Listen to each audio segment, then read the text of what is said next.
psychiatrist I worked with taught me a way to do it with an adolescent who is not going to show up for dinner. And while we're on that, I believe from the time our children are born until they leave our home at least one meal a day, we ought to break bread with them. If we want to teach them to break bread with the neighbors, we must teach them to break bread at home first. And you say, wait a minute, my adolescent hates breakfast. And with his crazy schedule, we never see him for supper. Fine. Tell him you're going to join him at high school for lunch. He will find a way to have breakfast with you. Guaranteed. Now you have this adolescent here. He's not going to show up for dinner, so you come up with another consequence. Foster Cline recommends you walk up to the young man and say, Joe, I need you to dump the trash before the end of the day. Now what do I need? Dump the trash before the end of the day. You got it, kid. Good luck. Never say another word. The end of the day is midnight, 11:30. After the kid has gone to bed, you go in and gently start shaking them. Joe, day's almost over. Trash isn't dumped yet. And you gently shake him. Without sarcasm, ridicule, or embarrassment, they truly have no place in the home or the school. Those are control tools. We're not out to control kids. And no mini lecture. If you'd have done this before, kid, I wouldn't be waking you. He knows that. You gently shake him until it is more comfortable for him to get out of bed than to have this pleasant parent keeping him awake. You do that twice, and I promise you, your teenager won't think of going to bed before the chores are done. It is not the severity of a consequence that has its impact. It is the certainty of it. The fact the kid knows, if I go to bed before my chores are done, mom or dad's going to wake me. You say it, you mean it, and you do it. Kids are counting on two things from you: consistency and structure. Somebody who's there, saying it, meaning it, and doing it. Say, well, what about all the other chores? I can't be keeping them from dinner, and I can't be waking them up all the time. We have chores at our house. Our kids have to make their bed before they go to school. I can't say if you didn't get it made, you can't go to school. I'll be in trouble. Besides, I'll have a fifth grader who will say, ooh, I have an exam. I better not make my bed today. I can stay home. I say to the kids, you need to make your bed before you go to school. If you get it made, check it off your chore list. It's done. When you come home after you've had your snack, you may go directly out to play. If, however, you don't get it done, you may go out after you get it made. Please note, I didn't say you can't go out till you get your bed made. That's control. You may go out after you get your bed made is power. It's a subtle difference, but a powerful one. Now, some of you could not handle that because you can't stand an unmade bed. It calls to you all day long. Make me, make me, make me. That is your problem, not your child's. So you're going to have to come up with a different consequence. So you might say, kid, I can't stand an unmade bed. If you do not get it made before you go to school, I'll make it for you. But before you go to school, you must tell me which of my chores you're going to do for me this evening. And all you have to do is let them know it's mom's turn to do the supper dishes and we're having spaghetti. And most kids will get up there and get that bed made. Some won't. And at dinner table, don't say to them, remember if you'd have made the bed this morning, you wouldn't be looking at those dishes. The kid knows that. And you know that kid might go, darn, I wished I'd have made my bed this morning as they're plowing through the supper dishes, but they might not. Just getting to school early to be with their friends may have meant more to them than suffering through the supper dishes, but you have allowed them to make a choice and live with the consequences for that choice. We say to our kids, you need to make your bed before you go to school. One day my oldest didn't get it made. She came home, had her snack, wanted to go out and play soccer. She said, Mom, can I go out and play soccer? I said, yes, after you get your bed made. Please note, I did not say no. We say no too often to our kids. Do you ever notice that? Mom, can I have a cookie? No, it'll spoil your supper. Dad, can I go over to Jimmy's house? No. Mom, can I have the car keys? No. Dad, can I stay out all night? No. And they never take us seriously on that big one because we keep changing our minds on the little ones. Let me give you 3 alternatives to no you can start using right away, so when you really need to say no to your kid, you can. First one, Mom, can I have a cookie? Yes, later. So I didn't say no. That 5-year-old's all ready to fight a no. How do you fight a yes later? Oh, but Mom, I'm so hungry. Okay, have a cookie. It's already later. At least 3 seconds. But most importantly, you have not changed the no to a yes. It was a yes all along. And don't say to your kid, make sure you eat your supper. What are you going to do if they don't? Get the cookie back? I mean, the threats we make to kids. No. Second alternative. Dad, can I go over to Jamie's house? Give me a minute. There is nothing wrong with asking for a moment to develop your own case. You might think, gee, it'd be kind of nice to have him out of here. Yes, you can go. Or wait a minute, we have this and this and this. No, you can't go. At least when you say no, you'll know why you're saying no. How often, as parents and teachers, do we say no? And we don't have the foggiest as to why we said it. It just sounded good. And then we got to try to defend it. So yes later and give me a minute. The third alternative is the one I use the most with adolescents, but you can truly use it with any kid who is verbal. Mom, can I have the car keys? Convince me. Huh? Convince me. Why should I spend all my energy at my age trying to convince my adolescent he shouldn't have the car keys? Let him expand all his youthful energy convincing me that he should. Mom, all my friends. I'm not convinced. But Mom, you let Maria. I'm not convinced. Mom, you don't give me the car keys. You got to take all of us to play practice. I'm convinced. And then when your 16-year-old says, can I stay out all night? You can say, no. There's a time and a place for no. I used to work with runaways, pregnant teens, and juvenile delinquents, and I have yet to meet one of them not begging somebody in their life to say no to them, to say you are important enough to say no to. You and I need limits. Our teenagers need limits. But if you look at a backbone, it gives you flexibility, and it gives you limits. We need to help develop in our kids a moral and emotional backbone. You and I are physically limited by our backbones. There are things we cannot do. Our physical backbone stops us. But that backbone gives us the opportunity to interact with other human beings in a very creative way. We are just as limited by our moral and emotional backbones. There are things we are not doing, not because it's against the law, against a religion, we might get caught, but our moral backbone stops us. Well, that backbone is not fully developed in most 16-year-olds, and we have to have some limits there yet. And a kid says, can I stay out all night? We say no. But then they say, how come? And our typical response is, because I said so, which is a dumb reason. They can go out the back window after you lock the front door. They still don't know why. Tell them why. Basically, there's 4 reasons: sex, jail, drugs, and personal safety. So you say, kid, you can't stay out all night because of sex, jail, drugs, and personal safety. You don't trust me. Oh, yes, I do, kid. I trust you from the moment you walk out the door in the morning till you come back in the evening. It takes less than 10 minutes to get involved in sex, jail, or drugs. And I just trust during all that time you're out, you're not. See, I trust you a whole lot. But after midnight in this community, when everything else is shut down, there isn't a whole lot else left to do. And I don't want to put you in a position you can't handle yet. But Mom, everybody is staying out. Not true, you're not. You don't love me. Oh, yes, I do. And they aren't going to be real impressed. Many, however, will be outright relieved because now they can tell their friends they won't let me. You are helping them with their backbone as they are developing their own. And you know, some of us are going to have a kid, no matter how we raise them, go out the back window after we've locked the front door. Because kids have what we call free will. And the only thing we can hope is that we've given them all the information they need, because they'll do a whole lot better out there with, this is why you can't go out, than because I said so. I've worked with many a pregnant teen, and I've yet to see one pregnant on information. It doesn't work that way. In fact, I've often said to them as I walked in, there's a young girl, 6 months pregnant, and I say, what happened? She looks at me like, are you nuts?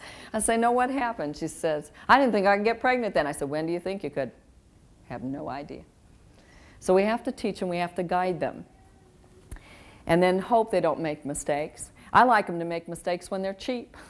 I believe what Don Shaw says. He says if you let kids make most of their own decisions by the time they reach puberty, they rarely take the quantum leaps in rebellion because it's hard to rebel against your own decision. And I saw that with my own son at 11. He came to me. Now, I married a Latin. My husband has thick, black, curly hair. He goes and gets it thin once in a while, which I think is almost criminal because I have to fluff mine and perm it to make it look like I've got any hair. And he goes and gets it thin. Well, my son inherited his father's hair, beautiful, black, thick hair. And he comes up one day and he says, Mom, I'd like to get one side of my head shaven with 2 stripes in it. And I looked at him and I said, oh, Joe, you got to know I'm not going to like this. But you know what? It's not life-threatening. It's not morally threatening, and it'll grow back. We went to the beauty parlor. He's getting his head washed. I'm sitting there reading a book. The beautician comes up to me and she says, ma'am, is it all right if we shave one side of his head and put 2 stripes in it? And I said, well, I got to tell you, I'm not going to like it. But it's not life-threatening. It's not morally threatening. You know what? It'll grow back. And she looked at me and she said, you know, he said the same thing.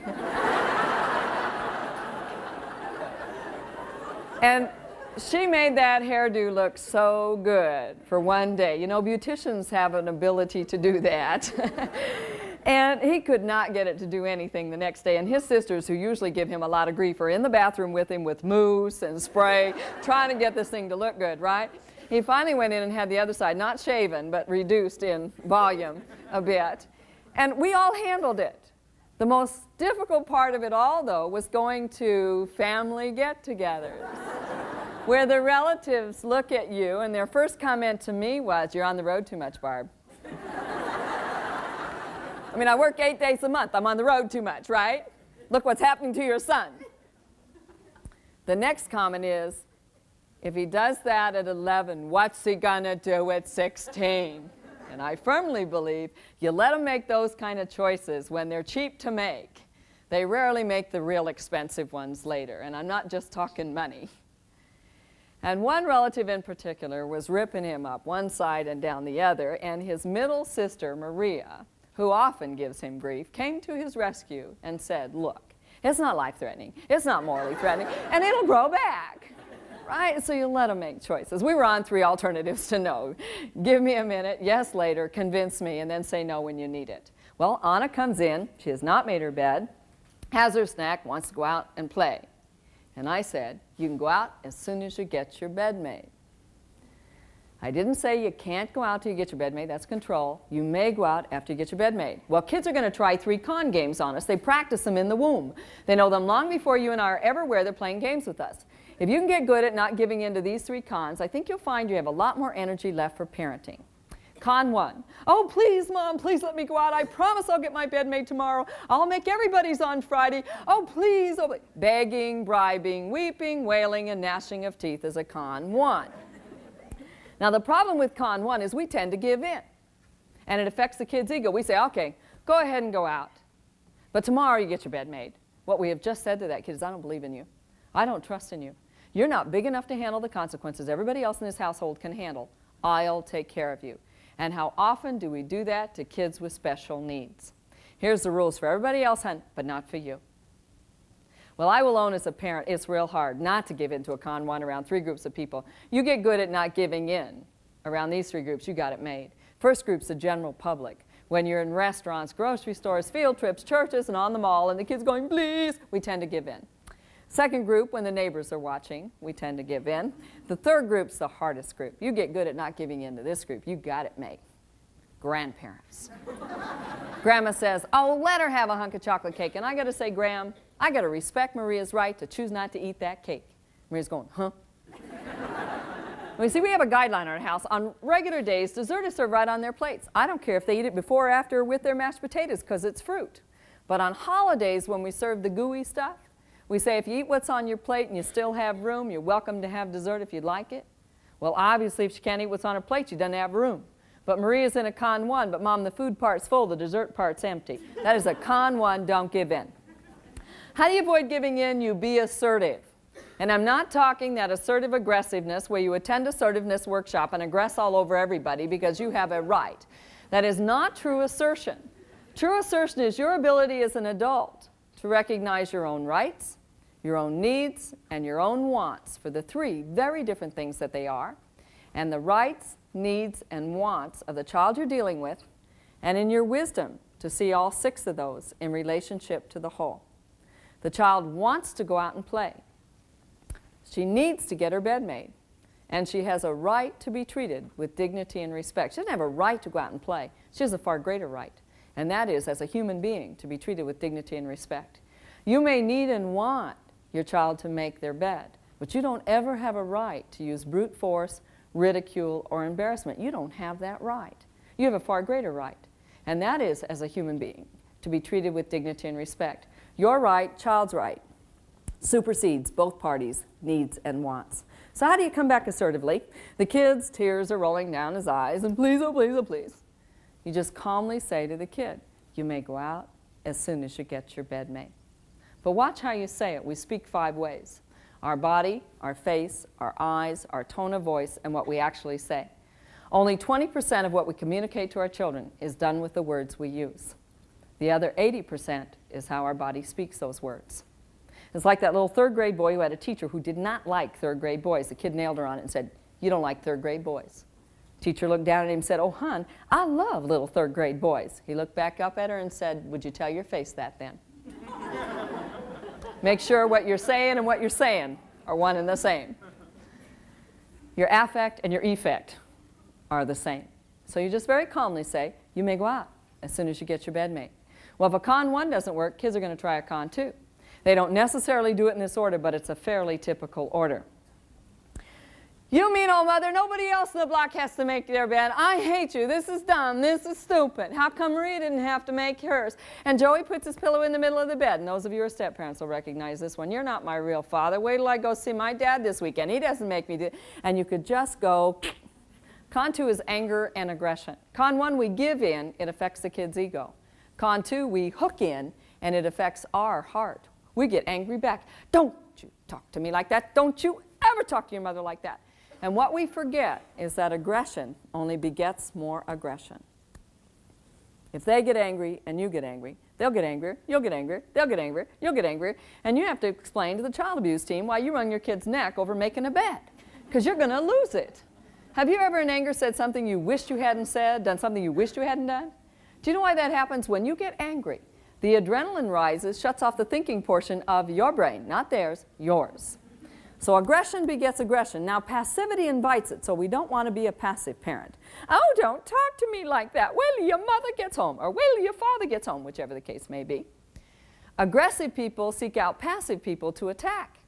And you're going to be a battered parent of a junior high age kid, because they're going to hook you. Aggression begets aggression. Now passivity invites it. Another thing we do when a kid's in a con 2 is we argue. I refuse to argue with anyone over 2.5. Their language skills are too well developed and I'll lose. Remember that the next time you go to argue with a 12-year-old. "Yes, I did." "No, you didn't." "No," you'll lose. Another thing we do is we let it affect the way we treat our other kids. "We're screaming at this kid." Another kid comes up and says, "Would you tie my shoe?" "Tie it yourself." And by the way, young man, if you'd gotten Velcro sneakers like I told you to, you wouldn't be tying those bows. "I don't know what I'm going to do with these kids. They're driving me nuts." You have a coronary, they get a new parent. That's not fair. And those of you with adolescents are in a high-risk category for a coronary. I mean, look at their adrenaline.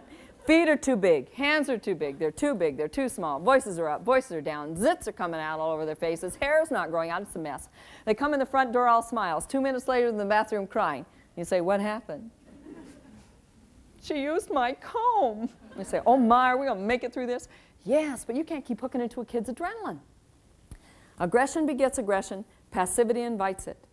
But the beauty and power of assertion is that it can dissipate another person's aggression. But I would caution you, as powerful as assertion is, aggression is more fun. And we tend to do the things that are more fun. I mean, you're at a family get-together, you're just waiting for your sister-in-law to make a comment so you can leap in with the one you've been saving for 6 weeks. You know, that's a lot more fun. But it is not more productive. How do you deal with the con 2? Aggression begets aggression, passivity invites it, assertion can dissipate it. The kid is screaming at you, it's tough, but you need to center your own energy and calm yourself down. And in doing that then, you have the opportunity to either redirect the child's energy or grab onto that energy and give life to their learning, to discipline them. If you go back to the Latin roots, to discipline with authority means to give life to a child's learning. And I believe that is what one of our major goals is to give life to their learning. And discipline does 4 things that rescuing and punishment cannot do. First of all, it shows the kid what they've done wrong. Secondly, it gives them ownership of the problem. Thirdly, it gives them ways to solve it. And most importantly, fourthly, it leaves their dignity intact. And so you center your own energy, calm yourself down, kid is screaming, you soften your voice and you say, "You may go out as soon as you get your bed made." It's the same line you started with. You don't even have to get real creative. You just say it over again. Now what if they run? If they're little, catch them. Not just because you can, but it's real risky with an angry kid who is young out in the streets. They may do something real crazy. But you don't grab them and shake them. Don't you run away from me. You grab them in a hug. And you rock them. You say, are you nuts? Sure keeps you a lot calmer when you do it this way. Have you ever seen people in the grocery store grabbing a kid? You wait till we get home, young man! Or it's you in the grocery store grabbing your kid. Neither of you feel very good about it. No, you grab them and you rock them. You're angry, you're upset, it's okay. I'm not even dealing with making the bed. I don't want to escalate a temper tantrum. And so I just rock them. You're angry, you're upset, it's okay. And then when the child calms down, you turn them around and you smile at them and you say, you may go out as soon as you get your bed made. Terribly consistent. What if they're older? I am not going to chase a 13-year-old down the street. You wait till I get a hold of you, young lady. If your 13-year-old starts to storm out the door, give them permission to go. They hate it. You just say to the kid, when you've cooled off, come on back. They can't storm out against you. You just gave them permission to go. And you can't lose. But neither can they. It's not a contest then. We shouldn't view conflict as a contest that has to be won. I like to view it the way the Orientals do it. It is a challenge and an opportunity in a time of crisis to grow. Next time you're hassling with your teenager, stop for a moment and think, this is a challenge and an opportunity in a time of crisis to grow. And you don't want it to be a win-lose situation. You want it a win-win. You say, but he's still got to run outside. Sometimes the best things we can do when we're real angry is to walk away from the situation. Then when he comes back in, you smile at him, which he's not expecting. You put your arm around him and say, you know, kid, sometimes we think we can run from problems, but they're still here when we get back.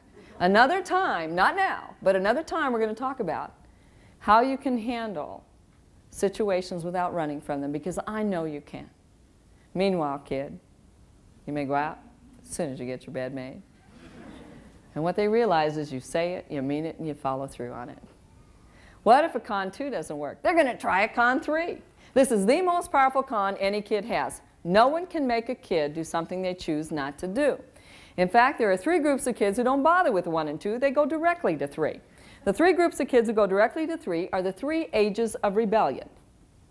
Kids rebel at 2 against mom, at 5 against mom and dad, and at puberty against the entire older generation, of which you and I happen to be a member. Now, if any of you happen to have a 2-year-old and a 5-year-old and a kid at puberty, and you wondered why you were cracking up, now you know. And if at this point in your life you also happen to have a spouse who's reaching 40, you have 4 at the age of rebellion. Hang in there, it is tough, but it too will pass, just like birthdays do, right? Con 3, the most powerful con a kid has. I ain't gonna do it. You can't make me do it. I didn't want to go out anyway. It's starting to rain. Spank me, it won't hurt. Send me to the room. I'll listen to my stereo. It's the sulk. Normal, healthy kids will sulk for 5 minutes, gifted for 10. You say, oh, we got a lot of severely gifted kids at our house.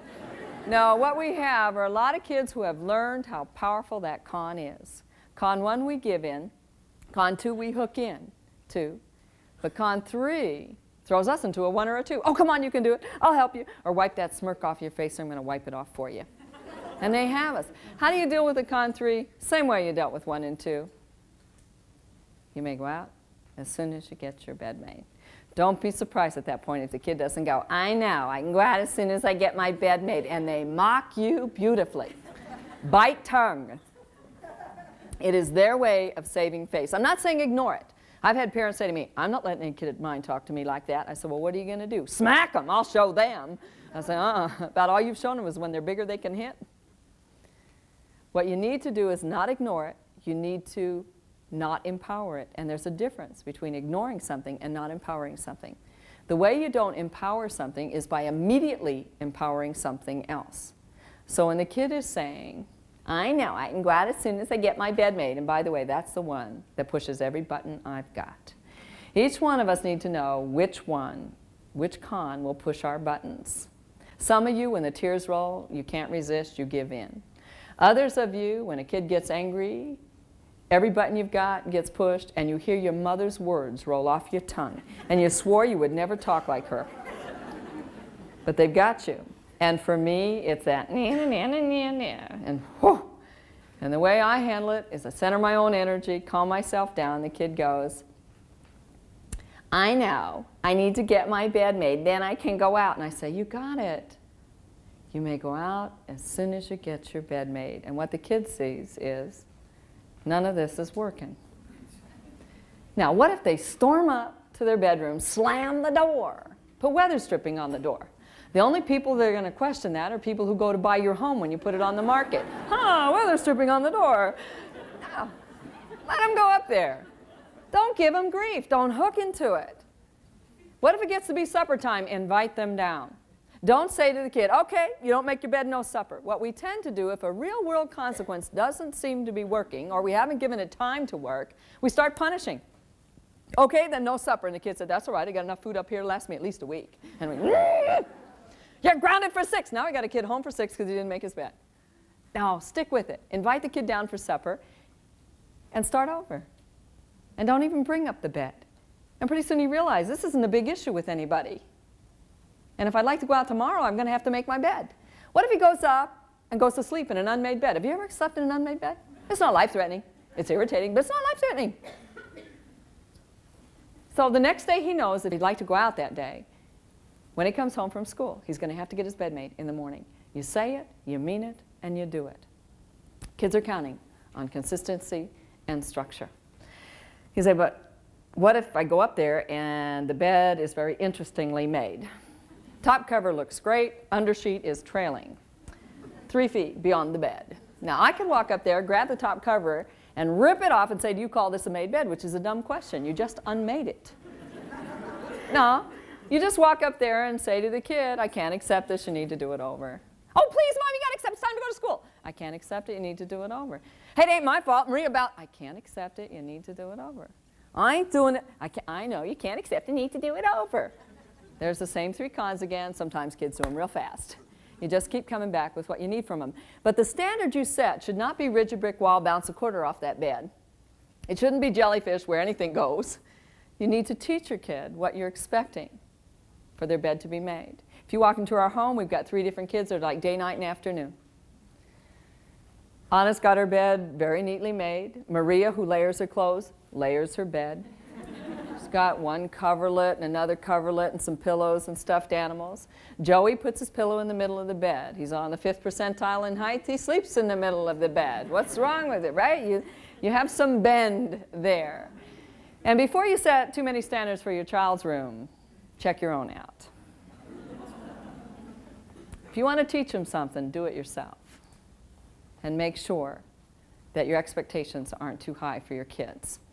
And then when your kids reach the teen years, turn that bedroom over to them as their first experience in apartment living. Collect a damage deposit if you deem it necessary.